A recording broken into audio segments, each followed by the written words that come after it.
कुंभ दे विच शहजादियां दफन है, कोई कुंभ दे सहरा दे विच दफन है, कोई तेहरान तो तुसी मशहद जाओ उत्थे दफन है, कोई बाबुल सगीर में दफन है। कि खानदान रसूल नूं इन्हां ने जिन्ना जलील और रुसवा कीता उन्हीं इन्हां दी नस्लां अज रुसवा हो गई। और अज जेड़ा मुहिब पैदा होंदा है वो मुहिब इमाम हुसैन अलैहिस्सलाम है। जिन्ना इन्हां ने जुल्म कर सकते सन ना इन्हां ने कीता मलूना ने।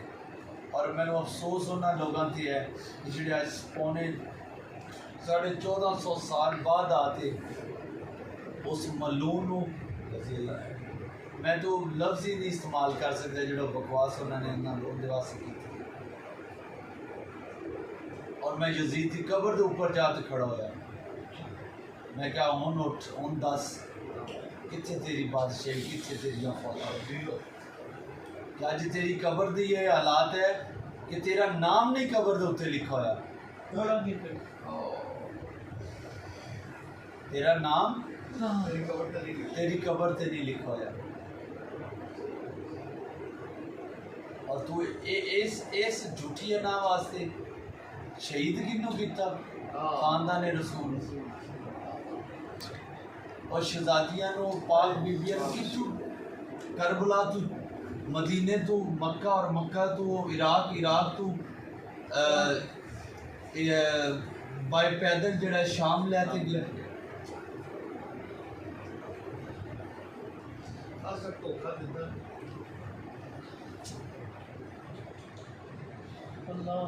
उम्मत विच लालच मुनाफकत हसद और अनापरस्ती और झूठ कोट कोट से भर गए लोग। ये तो उम्मत वो सी जिहड़ा एक मकान का सौदा होया। इस उम्मत की मिसाल दे रहा ये उम्मत केड़ी उम्मत सी कि एक घर का सौदा होया, मकान बिका, उसकी कीमत लगी, एक ने बेचा दूसरे ने खरीद लिया। जिसने खरीदा वो मालदार था, उसने उसे गिरा दिया खुदाई की ऐरे बनाने के लिए। सोने के 2 घड़े निकल आए, क्या अशरफियों से हीरों से भरे हुए, सुभान अल्लाह, दिरमों दिनार से भरे हुए। उसने उस बंदे को बुलाया, कहा भाई ये तेरा मकान जो मैंने खरीदा है इसमें से 2 घड़े निकले हैं, ये दोनों तेरे हैं। क्या बात। उसने कहा मेरे होते तो मुझे मिल जाते, अब ये तेरे हैं। उसने कहा मैंने मकान खरीदा है 1000 दिनार में, ये सोना 1 लाख दिनार क्या है। मैंने मकान के पैसे दिए, सोने के पैसे नहीं दिए। क्या बात, क्या बात, क्या बात। अब बेचने वाला कह रहा है कि ये माल तेरा है, मैंने मकान खरीदा है, सोना नहीं खरीदा। खरीदने वाला कह रहा है और बेचने वाला कह रहा है कि मेरा होता तो मुझे मिल जाता, जब मैंने मकान बेच दिया, ज़मीन बेच दी, ये सब कुछ तेरा है। मैं क्या ये मेरा है ही नहीं। दोनों में बहस हो जाते हैं, लड़ाई हो जाती है। फिर सारे इकट्ठे होते हैं, ये फैसला वक्त के काजी की तरफ चला जाता है। काजी दोनों के दलाइल सुनने के बाद सर पकड़ कर बैठ जाता है कि मैं करूं क्या। वो कह रहा है मैंने मकान खरीदा, सोना नहीं खरीदा। वो कह रहा है कि ये अगर मेरा होता तो मुझे मिल जाता, अब ये तुझे मिला, ये तेरा है। काजी ने कहा इन दोनों को जो है वो मेहमान खाने में रेस्ट करवाओ, इसका फैसला सुबह करूँगा। काजी ने ख्वाब में देखा, देखने के बाद सुबह हुई, उसने अदालत लगाई। उसने बेचने वाले से पूछा तेरे कितने बच्चे हैं। उसने कहा मेरी 1 बेटी है। जिसने खरीदा उससे पूछा तेरे कितने बच्चे, उसने कहा मेरा 1 बेटा है। उन्होंने कहा दोनों की उम्रें कितनी है, उन्होंने कहा दोनों जवान हैं। बेटा क्या करता है, काम करता है, मेरा कारोबार संभालता है। क्योंकि बेटी क्या करती है, मेरे साथ मेहनत मजदूरी में हाथ बटाती है। उन्होंने कहा इन दोनों की शादी करो, और ये माल दोनों को दे दो। क्या समझे?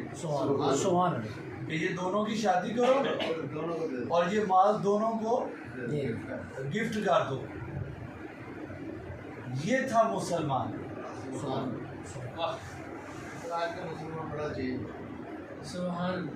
ये मुसलमान था। और आज का मुसलमान मुसल रह गया, मान खत्म हो गया। बस ये है कि हम मुसले हैं, बस ठीक है। ये दीन बड़ी जद्दोजहद के साथ गारों में क़याम कर कर, जंगों में, मैदानों में जख्म खाकर शहजादे शहजादियों की जानें पेश कर कर मिला है। की आपने बात फरमाई, इसकी तारीफ पढ़ रहे तो लोग खड़े हो जाते हैं। कितने लाख मुसलमान बहनों की, भाइयों की, बच्चों की, बड़ों की हमने अपनी ज़मीनें छोड़ दी। ये देखें, हमें पूरा कश्मीर पॉइंट जो था ना क्लेम में मिला था, हमने वो क्लेम नहीं लिए। 1250 मुरब्बा ज़मीन फरीदकोट और फिरोजपुर, ये सारा रकबा हमारे बुजुर्गों का पाकिस्तान में शामिल होने के लिए छोड़ दिया, नहीं लिए। तो पाकिस्तान जो है इससे ज़रूरत है, हम इससे क्या क्लेम लेंगे? डलहौजी में, शिमला में कोठियाँ थी, उसके बदले में पूरा कश्मीर पॉइंट मिला, नहीं लिया।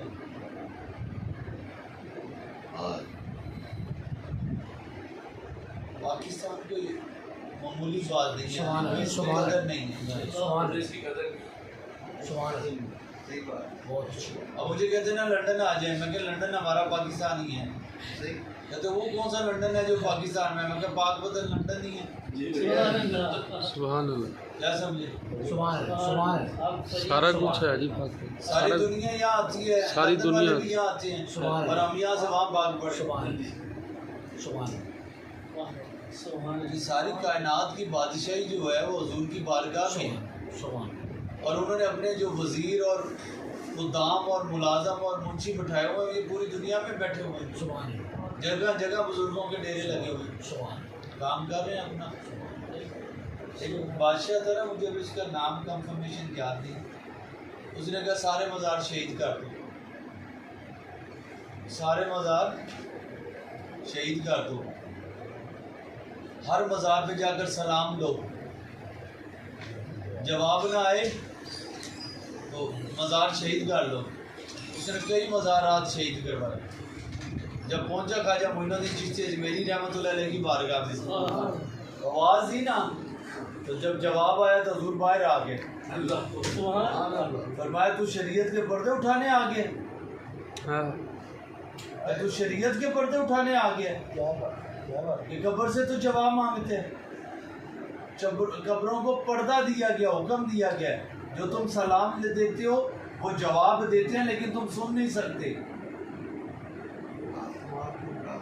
तो तू शरीयत के पर्दे उठाने के लिए तू आ गया कि जो कब्र से जवाब ना आए उसे मिस्मार कर दो। कब्र में मुर्दा 1000 साल के बाद भी जवाब देता है। जब हम कहते हैं ना अस्सलाम वालेकुम या कबूर, तो उसके अंदर उसका वजूद हो। मुझे बताएं, अब ज़ाहिरी वजूद की कोई ज़रूरत नहीं है। अगर मैयत का वजूद ही रहना है तो फ़िरौन का तो फिर 4000 साल से वजूद पड़ा है, तो उसको क्या नेक मान लें? वाह वाह, क्या बात, कहते जी हड्डियाँ खुल जाती हैं। तो भाई हड्डियाँ खुलने का तल्लक ही खद जिस्म है फना, रूह बका है। रूह को कभी मौत है ही नहीं, इंतकाल है। मेरे नाम ज़मीन थी, मेरे नाम से आपके नाम इंतकाल हो गया, उधर से इधर हो गया। पहले इंसान का वजूद कहाँ पे इंतकाल होता है? बाप के शिकन में। रूह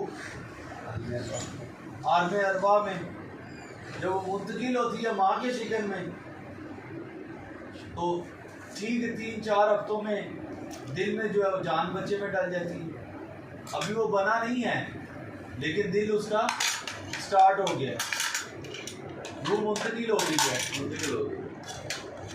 दिल करना शुरू। और फिर निज़ाम कुदरत देखें, वो वो चलता चलता इंतकाल ही हो रहा है। पहले कहाँ पे, दूसरी दफ़ा कहाँ पे, तीसरी दफ़ा कहाँ पे, चौथी दफ़ा दुनिया में, पांचवी दफ़ा कब्र में, छठी दफ़ा फिर दोबारा उधर वापस, छठी दफ़ा जो है वो रोज़े महशर वाले दिन।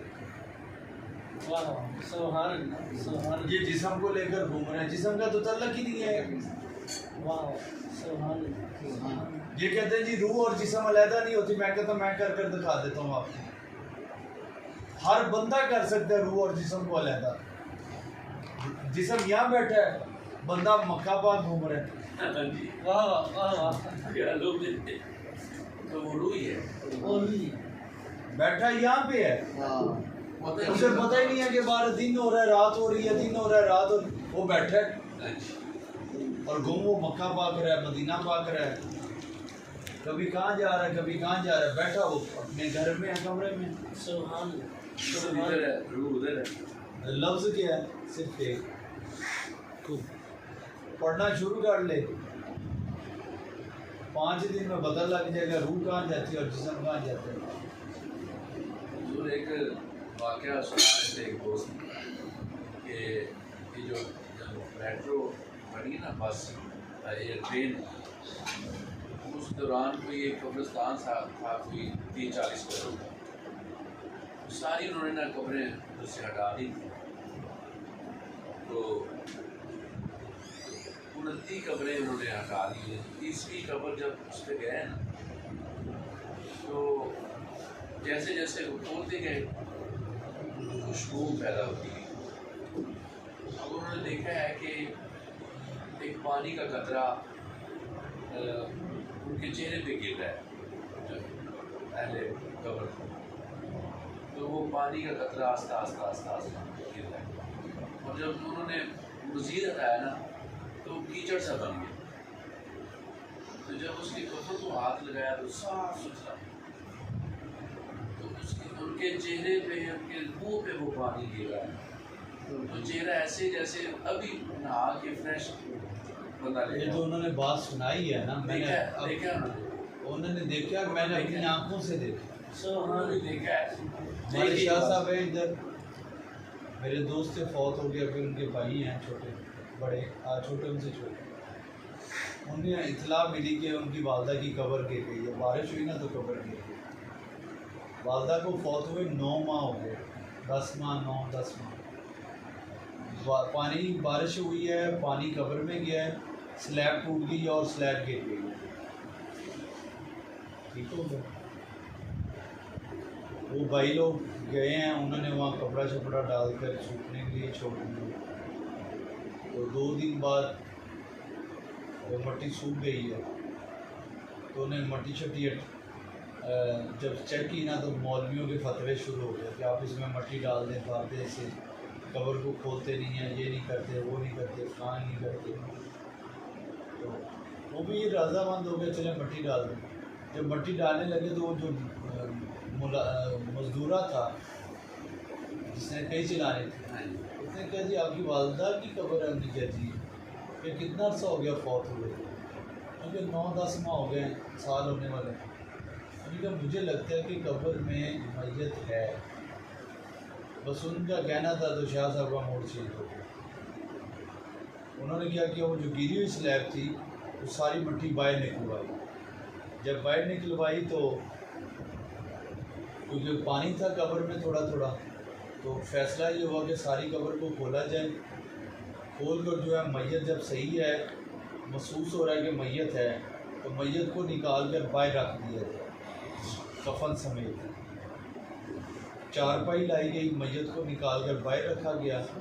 जिस घुटने पे स्लैब गिरी थी उस पे खून का दाग था। अल्लाह 9-10 माह बाद तो उन्होंने क्या किया, उनके जो बड़े बेटे थे उन्होंने थोड़ा सा पानी लगा कर ना खून साफ करने की कोशिश की, तो वो दाग बढ़ गया। तो दाग जो है बढ़ गया, ब्लड का जो है। तो कब्र उन्होंने साफ़ की, सारी पुशर की, ईंटें शीटें सही की, स्लैपें नहीं मंगवाई। तो वहाँ फिर एक मुल्ला साहब पहुँच गए। मैंने कहा आप चेहरा देख लें, और नमाज जनाजा हम दोबारा करा दें। दोबारा हाँ क्या समझे? सुभान अल्लाह। तो उसने वो भी पता चला कि 55-60 साल हो गए उनको इंतकाल किए। जी सरकार को आपने जब देखा तो फिर मुल्ला ने रोला डाल दिया जी। तो फिर वो दाग बड़ा हो गया था, छोटा दाग था बड़ा दाग हो गया। तो फिर वो दोबारा चेहरा नहीं देखा, दफनाना पड़ गया। लेकिन वो बीबी साहिबा हेल्दी थी, तो मैयत जब उठाई गई तो वो बिल्कुल इसी तरह बैंड हुई सेंटर से, जैसे हम डालते हैं ना कबर में रखते हैं पहले दिन, तो उसी तरह वो थोड़ी सी बैंड भी हुई, यानी कबर उसी तरह लेटी हुई। उसी तरह वो बीबी लेती हुई। क्या बात। उनके बेटे, मेरा जो दोस्त था सैयद रज़ा शाह साहब, अली रज़ा शाह साहब, वो प्रोफेसर भी थे। वो फौत होने के तकरीबन दूसरे दिन दफन है। रात को फौत हुए तो अगला दिन पूरा दिन हाँ मुहर्रम में ही, तो मगरिब के टाइम दफन हुए। तो उन्हें दाएं करते थे चेहरा तो दाएं हो जाता था, बाएं करते थे तो बाएं हो जाता था। हालांकि मुर्दा 4 घंटे बाद बिल्कुल अकड़ जाता है, लेकिन वो कोई नहीं है। उसी तरह नरम रहे, उसी तरह। सुभान अल्लाह मैंने सुभान कहा ये यार निज़ाम कुदरत है। सैयद अली रज़ा शाह साहब और उनके भाई मौज़म शाह साहब, अल्लाह उनकी बख्शी फरमाए, उनके वालिदैन की भी बख्शी। ऐसा इनाम हमें भी हो जाए। सुभान अल्लाह फरमाए। ये जो निज़ाम है ना जी, मुर्दे का ठीक रहना या बॉडी का ठीक ना रहना, इसका कोई नेकोकार और बदी से कोई तल्लक नहीं है। जिसको अल्लाह ने निशानी बनाना है लोगों की सलाह के लिए, उसने पड़ा रहना है। और या जिसको लोगों को अल्लाह ने जिसको नसीहत देनी है मखलूक को, यानी या इबरत के लिए पड़ा है या बेहतरी के लिए वो पड़ा है। और ये गिनती के लोग हैं जो पूरी दुनिया में मौजूद हैं, 1000 की तादाद भी ऐसे बाकी तो क्या सरकार आज तो अपनी कमाल इतनी भी गुफ्तगू आपने फरमाई है, मौलवी के पास नहीं है। मौलवी के आज पास तक इतने दिन पड़े, मैंने तो मौलवी की जो है ना